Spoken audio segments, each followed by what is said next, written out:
era la Revolución Verde.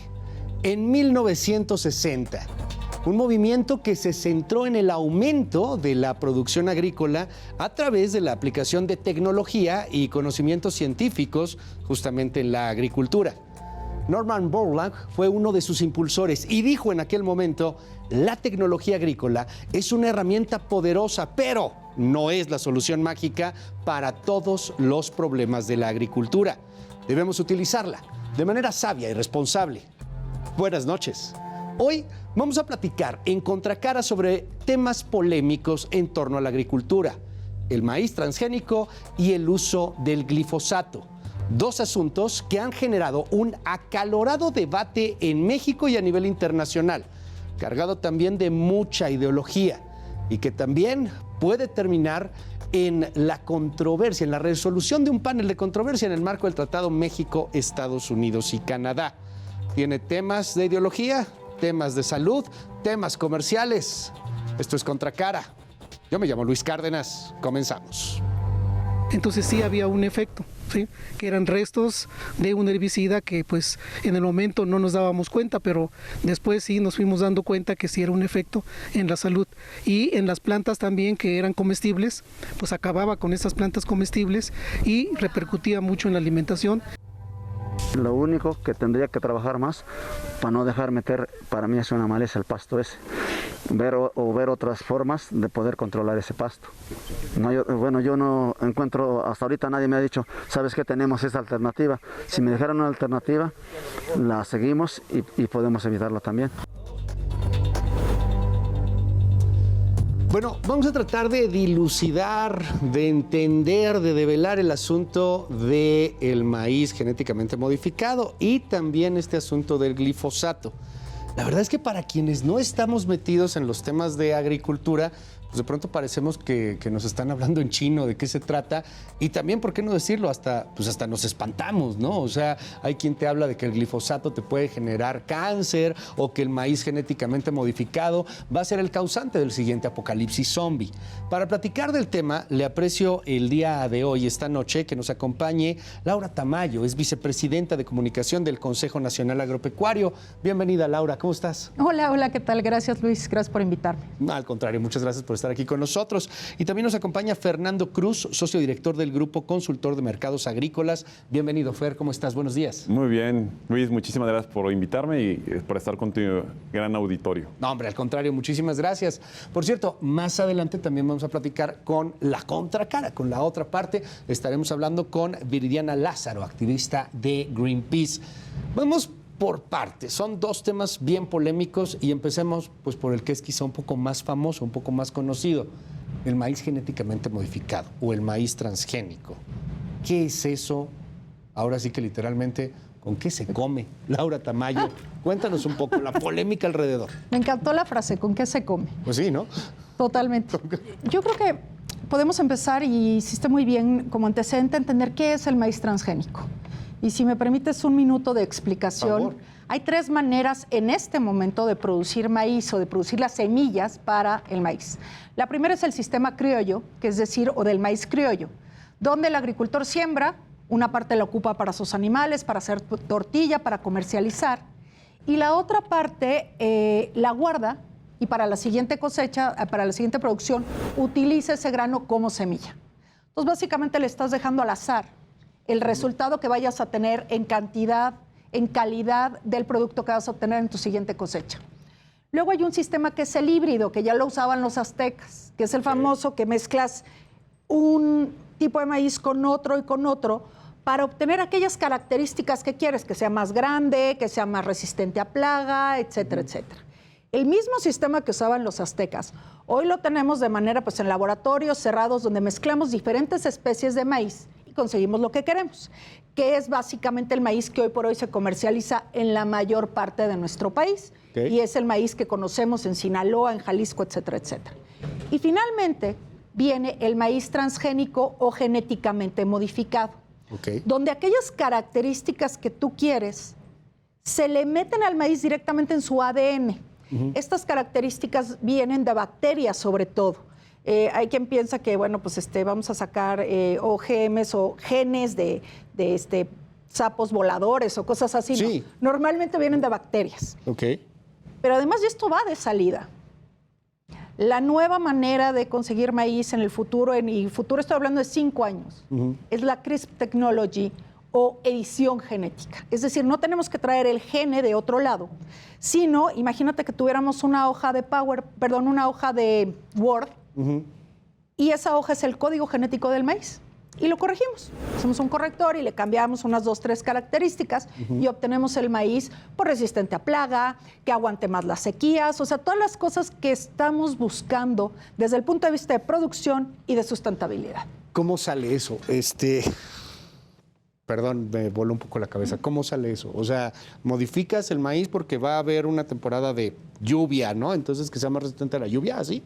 Más bien a la sequía. Bueno, a la sequía. Sí. Ajá. Bueno, me refiero generas... a una tormenta, así que inundaciones. Podrías sacar una semilla, que de hecho hay una en México que es híbrida, que la raíz es más larga, es más profunda, y entonces a la hora que hay sequía, esa raíz absorbe más agua de mucho más abajo y no tiene problemas si no se seca. O sea, pero eso lo haces. ¿Y dónde sale el maíz? O sea, lo haces en un laboratorio. Lo haces en un laboratorio.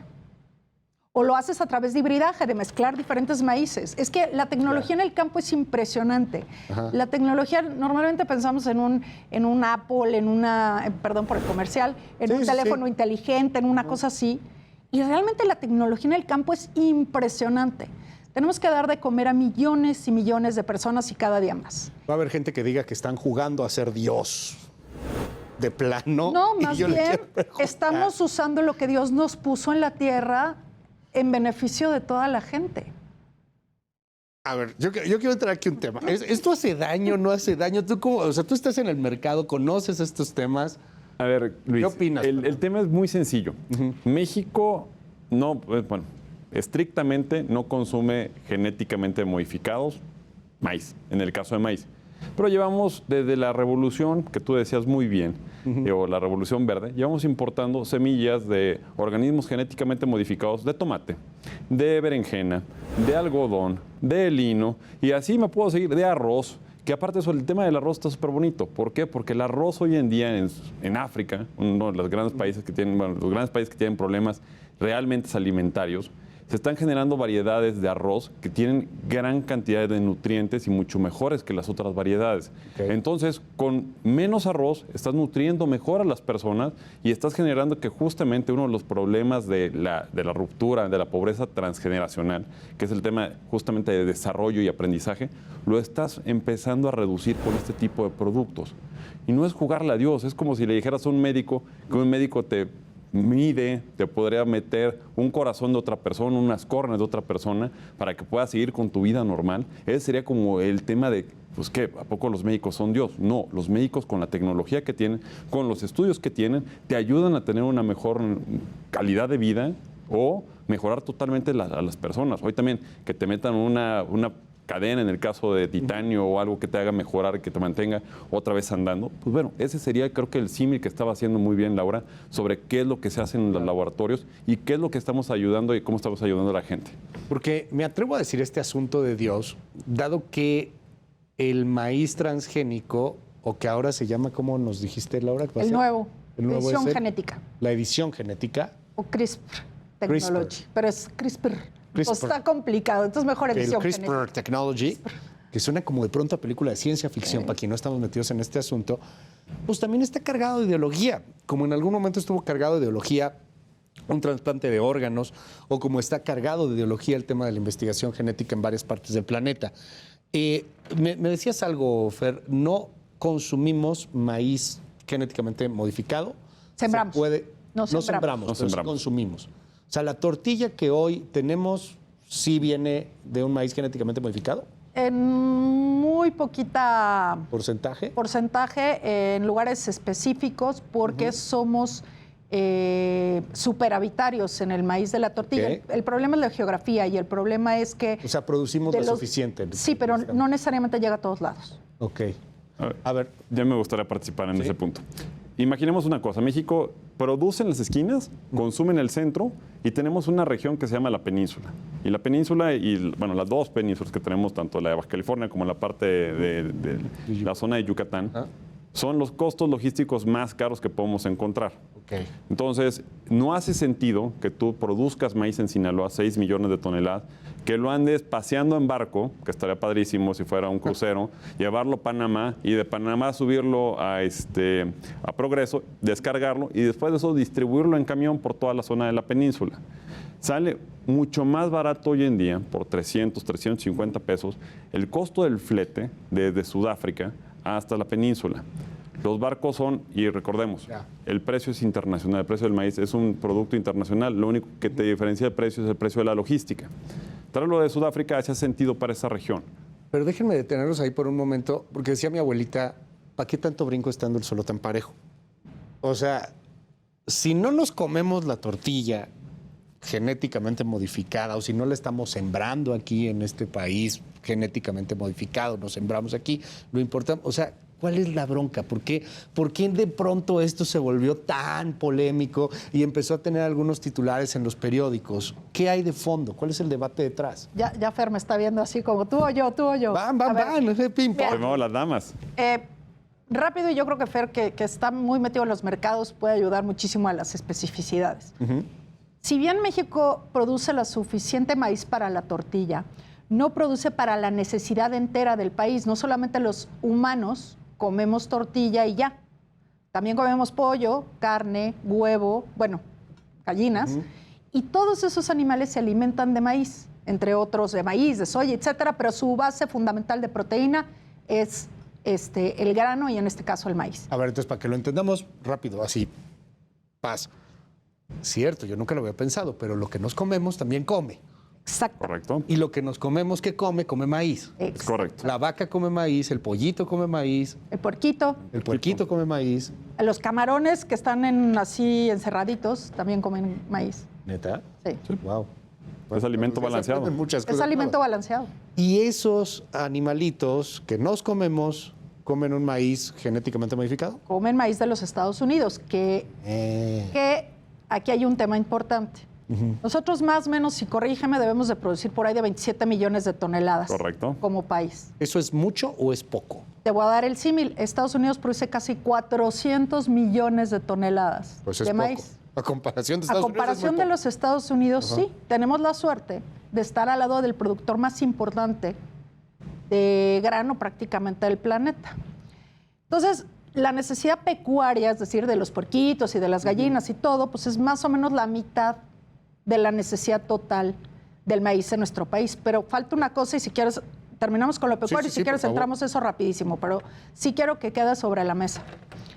La soya, por ejemplo, muchos de los productos que consumimos como la soya, que consumimos como la cerveza, que consumimos como el famosísimo ácido cítrico para los medicamentos, el famosísimo excipiente CBP, si no, no tendríamos medicinas, viene del maíz. Ok. Y todo eso viene pues precisamente de nuestro socio comercial, que son los Estados Unidos. A ver, corríjanme por favor, porque seguramente me equivoco en muchas cosas. Estos 27 millones de toneladas que producimos, la que nos comemos. No. ¿Más o menos? Ahí No. vamos a empezar con ahora sí hacer la segmentación de dónde estamos. Consumimos 18 millones de toneladas entre maíz y harina de maíz Ok. para las familias. Y de ahí nos quedan 7 millones, 7, 8 millones de toneladas. Ok. Eso se va hacia la parte industrial. Me refiero a aquellos que hacen edulcorantes, a aquellos que hacen aceites, a aquellos que también hacen alimento balanceado, que es el que se comen las vacas, los pollitos, que con eso es con lo que también hacen materia prima para hacer leche, huevo y todos los demás derivados de la proteína animal. ¿Qué es lo que consume el sector agroalimentario, el sector pecuario? Consume alrededor de otras 20 y tantas millones de toneladas, 25 millones de toneladas. Entonces, Aparte de las 7. Aparte de las 7 que te quedaron. ¿De dónde las sacas? Las tienes que importar. La compramos a los gringos. O sea, las tienes que importar a Estados Unidos o las importas de Brasil o las importas de Argentina. Dependiendo quién tenga el costo logístico más barato para ponerlo en la planta de los consumidores de alimento balanceado, es el que le compran. Ok, ahora, si se prohíbe, o qué es lo que está en debate en estos momentos, ¿que se prohíba? ¿Que no podamos comprarle a los Estados Me Unidos? gustaría poner un poquito en decreto, en los decretos de la historia. Ok. Sale un primer decreto en el cual prohíbe el uso de glifosato, porque traían esa idea que es un tema aparte que vamos a discutir también. Ahorita vamos a ese, pero sí. Y aparte metieron ahí de manera como que, bueno, de refilón, no queremos consumir maíz amarillo en el 2024. Maíz que sea genéticamente modificado. Sí, dice textualmente, y empieza el día el día siguiente que inicia el nuevo gobierno, le va a caer esa bombita. Cuando sacas las matemáticas y en el plan de gobierno que decía que íbamos a ser autosuficientes en el tema de maíz, y vamos en este casi cuarto, quinto año de gobierno y todavía no alcanzamos la autosuficiencia. De hecho, estamos estando por abajo de los niveles de autosuficiencia de índice de suficiencia alimentaria que recomienda la FAO. Entonces, pues, las cosas no van bien. Después, dentro de esta psicosis que tiene las políticas públicas actuales, empieza también con un tema importante. Empieza con el tema de que sí, quitemos los aranceles al maíz blanco, después al maíz amarillo, porque queremos bajar el precio de la canasta básica porque está muy caro. Importan, y de repente sacan un nuevo decreto en el cual te dicen cualquier importación que quieras de maíz genéticamente modificado blanco para consumo humano, no está permitido y tiene un arancel de 20%. Entonces, aquellas empresas que ya invirtieron, que vienen barcos de Sudáfrica, les cambiaban la regla totalmente de que siempre no. Y el nuevo decreto te dice, ok, ya el consumo de maíz amarillo para uso pecuario está permitido, el genéticamente modificado. El de blanco no está permitido para consumo humano. Y pues vamos a ver si lo pateamos al 2025. Ahora, ¿esto qué consecuencias tiene? ¿Qué pasa? Pero hay un detalle. En el nuevo decreto también dice que el uso industrial y el uso pecuario. O sea, los pollitos, gallinas. Los pollitos, las gallinas, la cerveza. Eso es súper importante, que no se nos olvide. La cerveza. Aceite. El aceite, a mí me importa más la cerveza. Sí. Pero bueno, aceite de oliva, sí, ¿no? No, ya hablando en serio. Aquí hay un tema importante.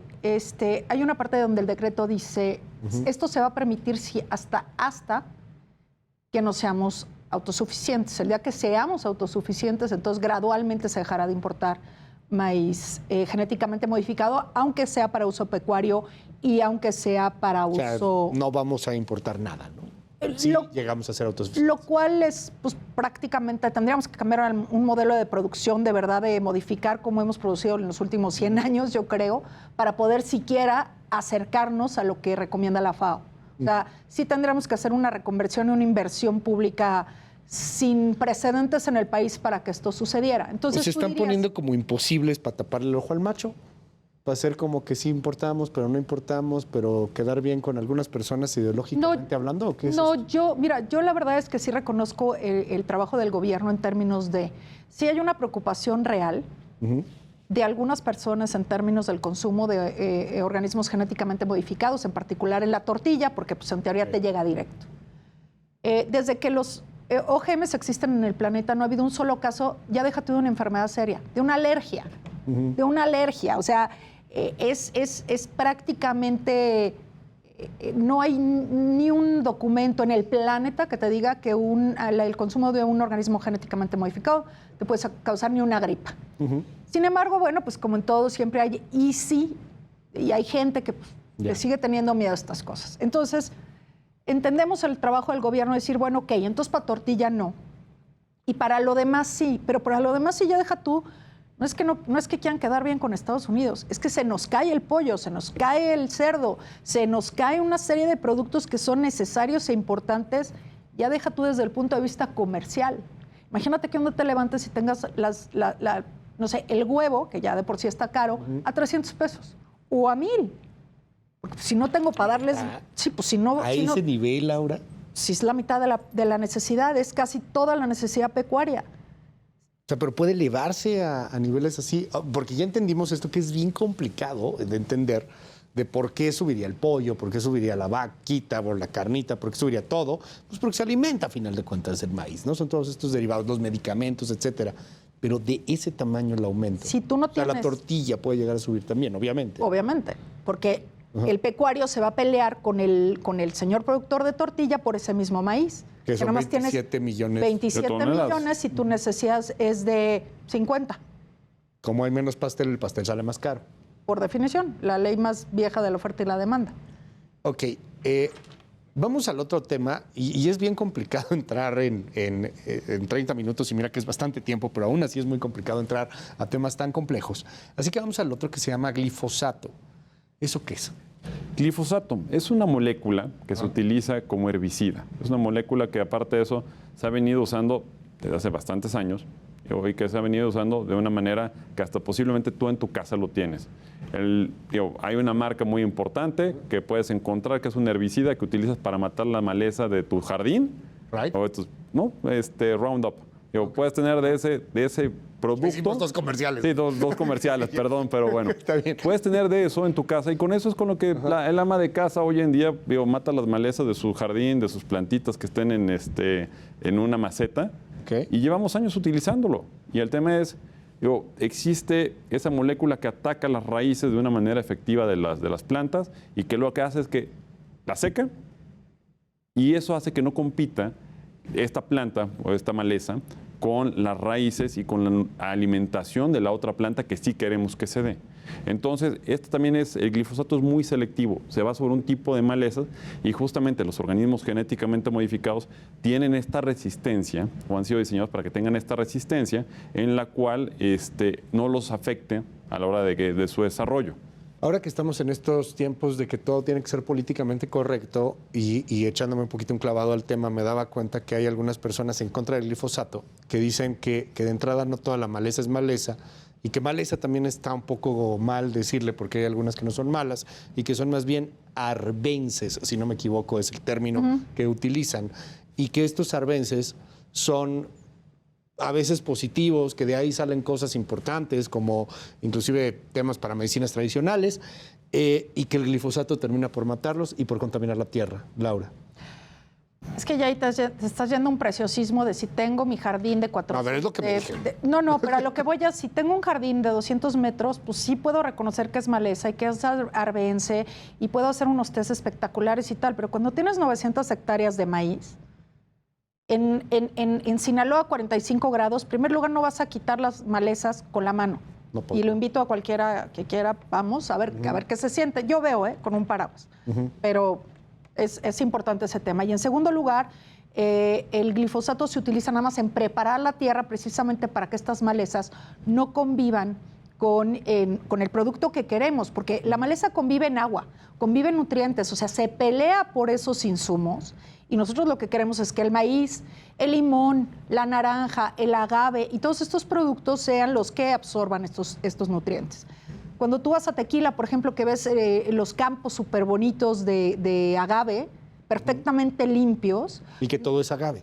Y que todo es agave, es muy probable que no es que un señor se levante en la mañana con esos miles de hectáreas a quitarlo a mano. Es que antes, para preparar la tierra, le pusieron glifosato y después ya tienen el agave, por nombrar algún cultivo. Ya. Déjenme meter aquí problemas. ¿Por qué el presidente está en contra? López Obrador ha hablado sobre el glifosato, lo ha señalado una y otra vez, de repente un poco matiza y en otras ocasiones le va subiendo. Vamos a escuchar lo que dijo hace poquito, el año pasado, de hecho, 19 de noviembre de 2022, tratando de buscar y de hecho instruyendo al CONACYT a crear, así como creó la vacuna Patria, todavía no la ha creado, pero algún día la creará, a tener alguna alternativa como, pues no sé, un herbicida o algo que sustituya al glifosato. Es el presidente hace algunos meses, noviembre, el año pasado. La instrucción es de que no se utilice ese agroquímico, ¿sí?, en el gobierno, en actividades del gobierno, y que CONACYT lleve a cabo una investigación para buscar la manera de sustituirlo.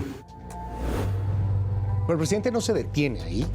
El presidente también habló ese mismo día, fue 22 de noviembre del 2022, sobre la salud y el riesgo a la salud que conlleva el glifosato.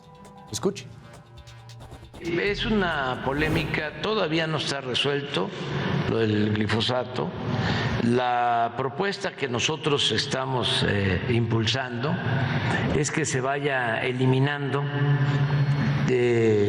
este herbicida porque en efecto está demostrado que daña la salud. Ok, ¿por dónde empezamos? Mira, si me permites. ¿La salud? La salud. Yo creo que el presidente, uno, no es una persona de ciencia, o le estudió cualquier otra carrera. Tiene un grupo de asesores y de secretarios que se supone que son los que lo tienen que estar asesorando en estos temas. Y es ahí donde empezamos, creo que con la tarea mal. O sea, las personas están poniendo por encima creencias poco objetivas sobre lo que realmente delimita la ciencia. Hacen unos estudios y señalan en una 500 páginas que fue copy-paste técnicamente lo que hizo el CONACYT, de un estudio bastante viejo sobre las afectaciones que puede llegar a tener el glifosato y otros productos genéticamente modificados a la salud. Pues hace referencia, sí, por lo menos se hace bien la bibliografía y hace la referencia a estos estudios. Pero así como dicen que estos estudios que te hacen daño, existen otros muchos estudios posteriores que descartan perfectamente y te dicen cuáles son los señalamientos de la falta de técnica que tuvieron estos estudios primeros, este primer estudio, y que justamente han llevado a que la discusión y el debate público en países como Estados Unidos o en la Unión Europea hayan dicho, ok, no tenemos evidencia sustancial ni de forma definitiva para decir que eso hace daño. Entonces, el tema se están agarrando de un artículo viejo para poder sustentar su creencia. ¿Qué pasa si lo prohíben? O sea, no hay una alternativa, no hay otra cosa, no. Independiente de que con CONACYT seguramente pronto la encontrará. Pero, o sea, ¿qué pasa si lo prohíben? ¿No hay otro glifosato más amigable con el ambiente, por decirlo de alguna manera? No, fíjate que increíblemente el glifosato es una base súper importante para la famosísima agricultura de conservación. Ahora que está muy de moda la discusión, y espero que se quede mucho tiempo y podamos tenerla en serio pronto, todo el tema de los suelos, lo que comentabas, toda la percepción de cómo no perdemos esa vida de los suelos. En gran parte dicen, ok, no quites la cosecha pasada, déjala ahí como que se echa a perder y luego sobre de eso siembras. Eso le llaman agricultura de conservación. Los especialistas ya me hubieran matado porque es mucho más complejo que eso, pero bueno, en aras del tiempo. Para que eso suceda tienes que echarle glifosato a la planta anterior y sobre esas siembras. Y es brutalmente amigable y es brutalmente bueno para el suelo en ese sentido. Entonces, independientemente de que no solo no daña, sino ayuda a agriculturas más sostenibles, pues sin glifosato obviamente tendrías un incremento de costos importante porque vuelvo a lo mismo, no puedes quitar las malezas. Entonces, imagínate a cuánta gente tendrías que contratar para que quitaran esas malezas a mano, por dar un ejemplo. ¿Qué pasa si se llega a prohibir? ¿Qué pasa si no lo podemos usar? Unos cálculos que nosotros hemos hecho en la consultoría, si se prohíbe y no hubiera este producto dentro del paquete tecnológico, podríamos llegar a perder el equivalente a la producción anual de maíz del estado de Hidalgo, que es algo así como 500,000 de toneladas, que podríamos tener perdidas justamente por este tema de la prohibición. Podríamos también, y lo mencionaba muy bien Laura, un incremento bastante fuerte en los precios del maíz, en el caso tanto doméstico como internacionales, que pueden ir desde encarecimientos alrededor del 60%, ese fue el cálculo que hizo una universidad en Estados Unidos, de cuál sería el tamaño de la afectación que podrá tener, no solamente al sistema México, sino al sistema global. Entonces, sí, los temas de producción de maíz sin glifosato y sin organismos genéticamente modificados, que es lo que intentan prohibir en estas grandes mentes, pues digo, sería en detrimento para la productividad del agro mexicano y obviamente impactaría directamente el bolsillo de las familias. Ahora, Fernando Cruz, muchísimas, estamos ya a 2 minutos de acabar, pero entonces te aprecio mucho, Fernando Cruz, gracias por estar con nosotros, socio director del Grupo Consultor de Mercados Agrícolas y bueno, pues para cerrar, Laura Tamayo. No, un segundo, nada más quería decir que no es solo maíz, es aguacate, es limón, es todo. Chequemos el caso de Sri Lanka. Lo prohibieron, se les cayó tuvieron hambruna, se les cayó la producción a un poco más de la mitad y la gente terminó metiéndose a la casa presidencial. El pobre presidente salió corriendo. Tienen un problema de hambruna y de crisis importante por el hecho de prohibir el glifosato. ¿Cuánto tiempo lo prohibieron? La idea era prohibirlo para siempre y solo duraron 7 meses. 7 meses. Así es. Y regresaron. ¿Hay algún país que lo haya prohibido totalmente? Luxemburgo, Se habla de Alemania. que es una potencia agrícola. Sí, es un sarcasmo, ¿verdad? Sí, obviamente. Sí. Sí, pues No, digo. ningún país, Sí. ningún país en el planeta, no los Estados Unidos, no Francia, no Alemania, ninguno de esos países ha prohibido el glifosato para uso agrícola. ¿Lo restringen o lo regulan de alguna manera? No lo usan para parques, Ok. básicamente. Bueno, pues vamos a seguir este tema. Da para mucho. Laura Tamayo, vicepresidenta de Comunicación del Consejo Nacional Agropecuario. Muchísimas gracias, Laura. Gracias, Luis. Gracias a todos. Regresamos con mucho más. Quiero conocer su opinión. Estamos en Contracara, @Heraldo TV o en mis redes sociales, @Luis Cárdenas MX. Ahí estamos. Seguimos.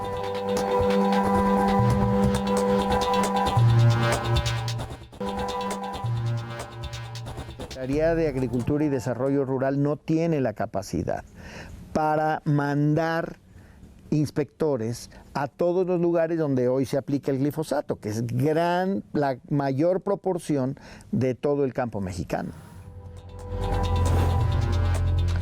Seguimos aquí en Contracara platicando de dos temas, bueno, de un tema muy polémico con dos vertientes.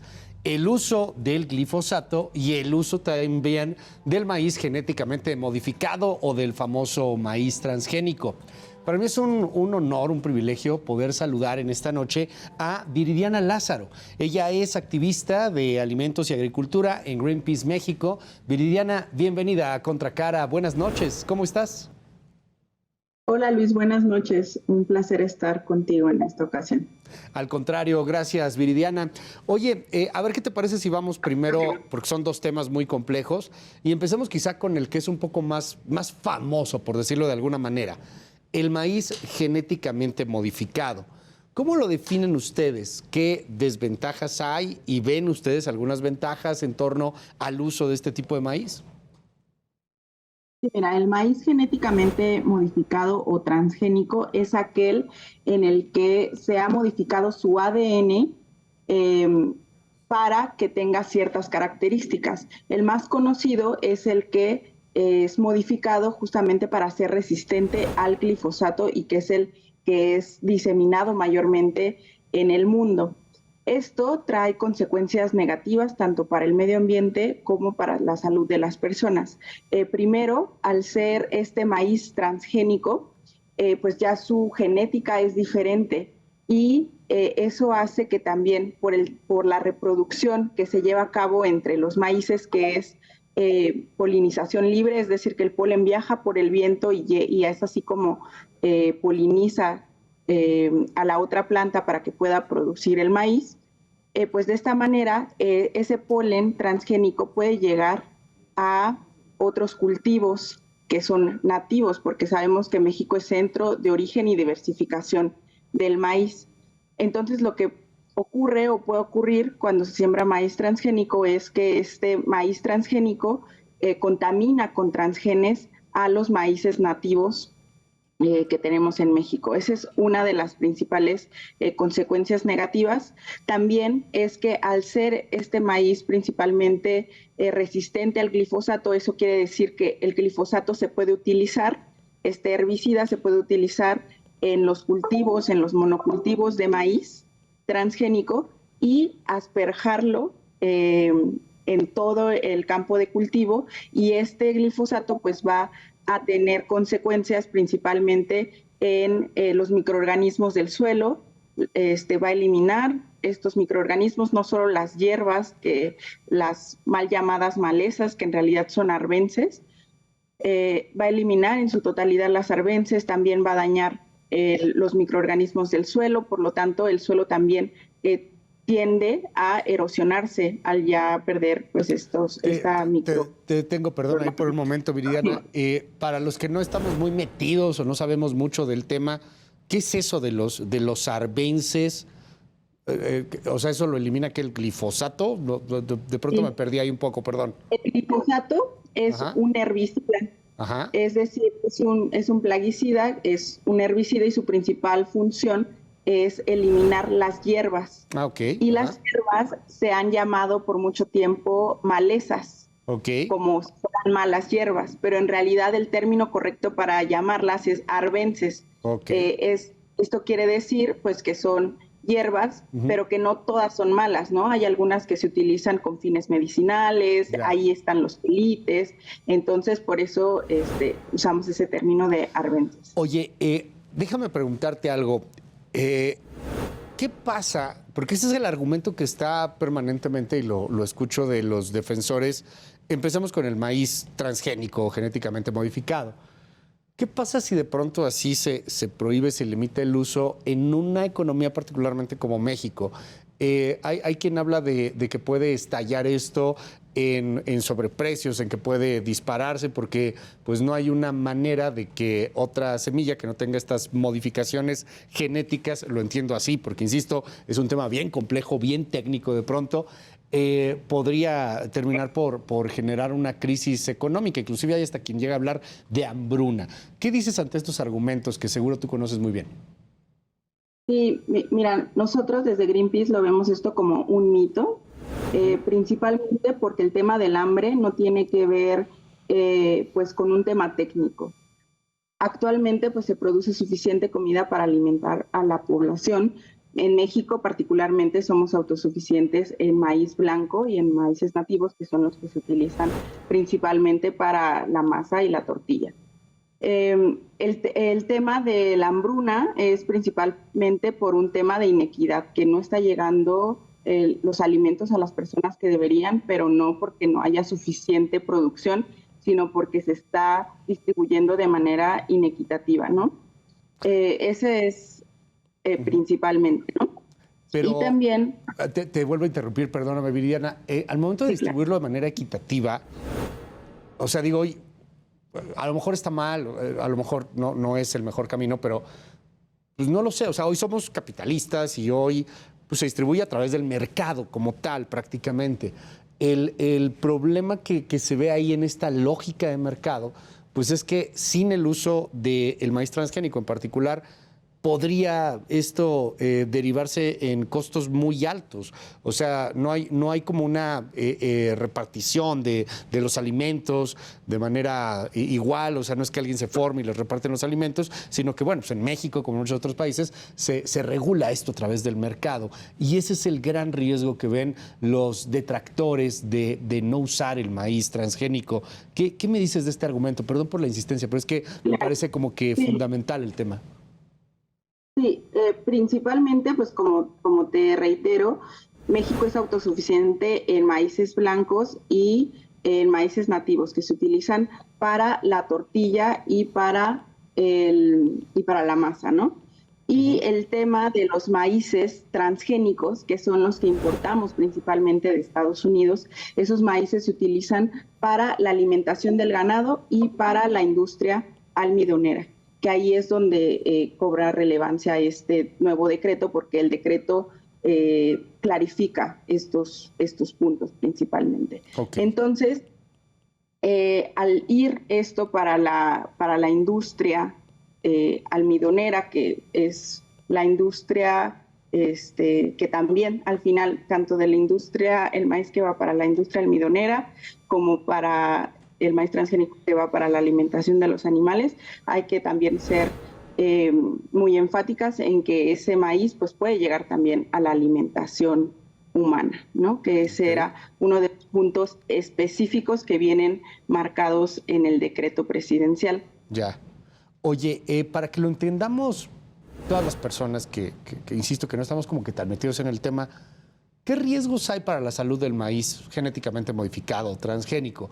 En ambas partes de pronto se escucha, por un lado, quien está a favor del maíz transgénico, quien minimiza cualquier riesgo de salud, y por otro lado, quien está en contra, quien lo super ultra maximiza. ¿Qué riesgos hay realmente? Porque además entiendo que se lleva ya en varios países un buen rato comiendo este maíz o consumiéndolo o utilizándolo en la vida cotidiana.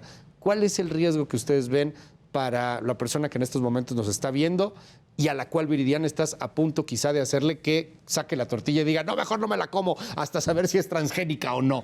¿Qué riesgos hay? Sí, mira, al ser estos maíces modificados genéticamente y están siendo alterados principalmente en su ADN, pueden afectar diferentes cosas, ¿no? Pueden ir desde afectar las mucosas humanas, porque tienen proteínas que son altamente inmunogénicas, y también tienen estas proteínas que pueden ser reconocidas por el sistema inmunológico y desencadenar desde reacciones alérgicas hasta también a diversas enfermedades diversas enfermedades que son crónico-degenerativas y que pueden estar relacionadas como, por ejemplo, con el cáncer o con la diabetes, ¿no? Eso también pues ya depende de cada persona y pues de su salud, ¿no? Pero pues sí puede ocasionar estos problemas y que además se ve intensificado, ¿no? Si se utiliza el glifosato, si se utiliza cualquier plaguicida altamente peligroso, también puede maximizar estos efectos y también pues potenciar, ¿no?, algunos riesgos. Por ejemplo, en el caso del glifosato, que fue considerado como probable cancerígeno por la Organización Mundial de la Salud, y pues hay evidencia suficiente que lo respalda. Es por eso que desde Greenpeace México pues apoyamos el principio precautorio, que pues justamente...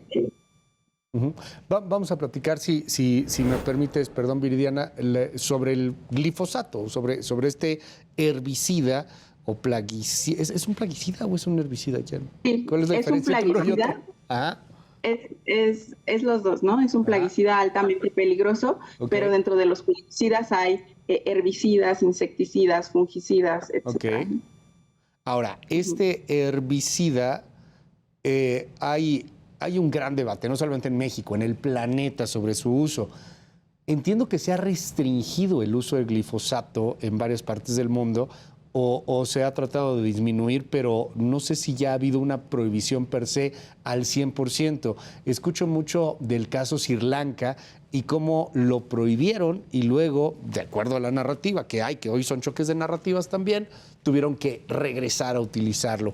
¿Se puede prohibir, se puede hacer una agricultura sin glifosato en el mundo, más con las necesidades de mercado, de producción, de alimentación que tenemos hoy en México y en el planeta? Sí, nosotras impulsamos mucho el tema de la transición hacia la agroecología, que es un tipo de agricultura que justamente no utiliza transgénicos, que no utiliza plaguicidas altamente peligrosos y que puede utilizar diferentes otros tipos de herramientas o de técnicas para poder tener una producción óptima, que pueden ser pues diferentes bioinsumos, que pueden ser incluso echar mano de la rotación de cultivos, que ya hay estudios incluso del CONACYT que mencionan que en un cultivo de rotación de cultivo, valga la redundancia, se puede obtener hasta un 25% más de productividad.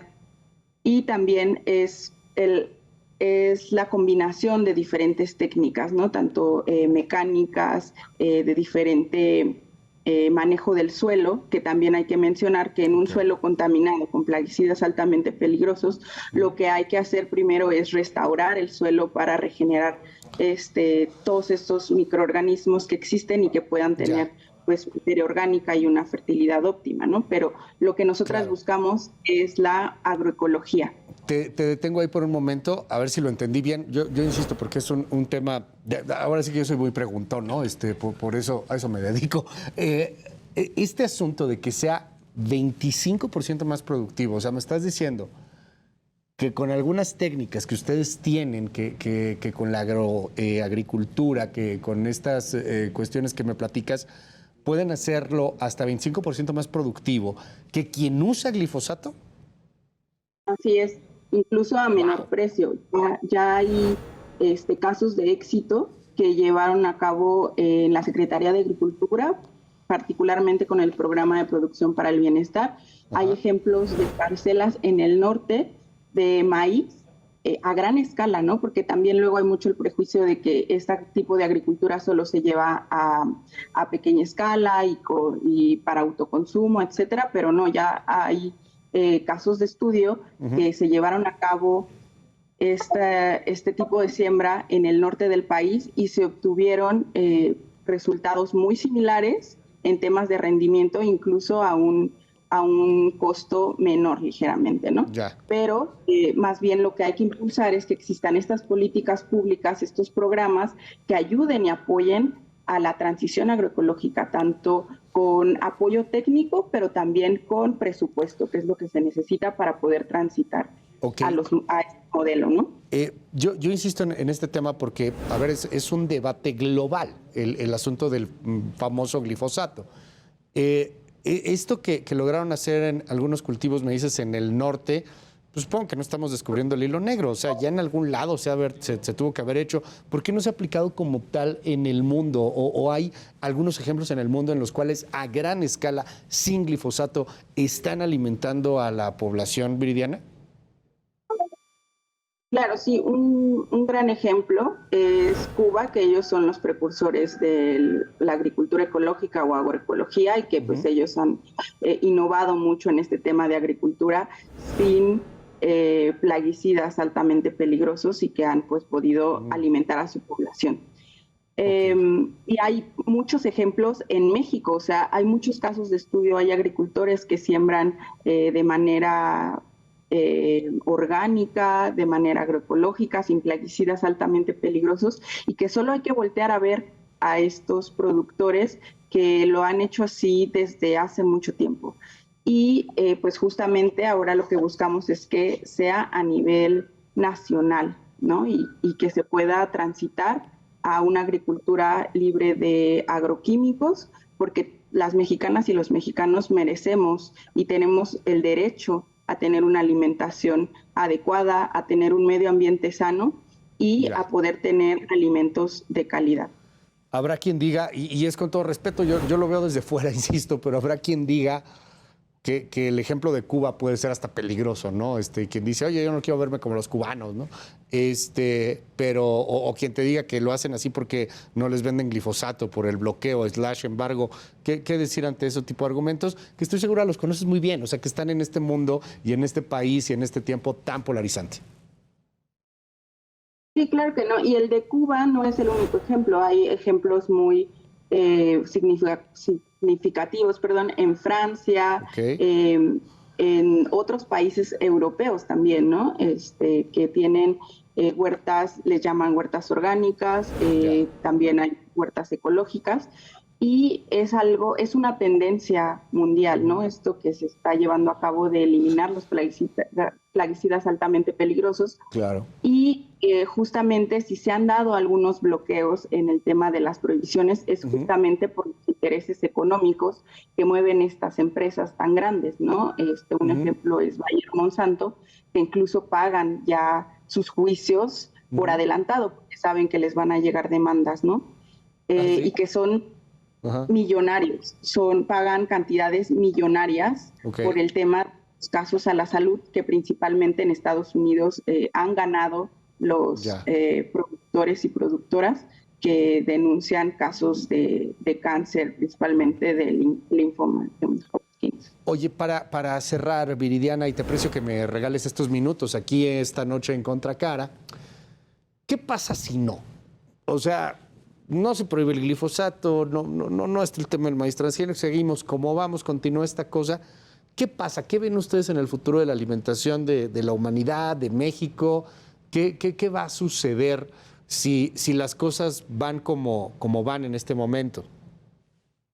Sí, nosotras buscamos que el glifosato es un ejemplo, pero hay más plaguicidas altamente peligrosos y pues buscamos que no se sustituya un insumo por otro, ¿no? Que no se prohíbe el glifosato y venga otro plaguicida más peligroso que este. Entonces lo que buscamos es la transición hacia la agroecología y pues Greenpeace somos una organización ambientalista que tenemos dos objetivos principalmente, que es evitar el cambio climático y la pérdida acelerada de biodiversidad. Y justamente empujamos este modelo de producción agroecológica porque es una de las principales salidas que tenemos para evitar el cambio climático, porque la agricultura genera grandes cantidades de gases de efecto invernadero, metano, CO2, es uno de los principales productores y además también con el uso de plaguicidas,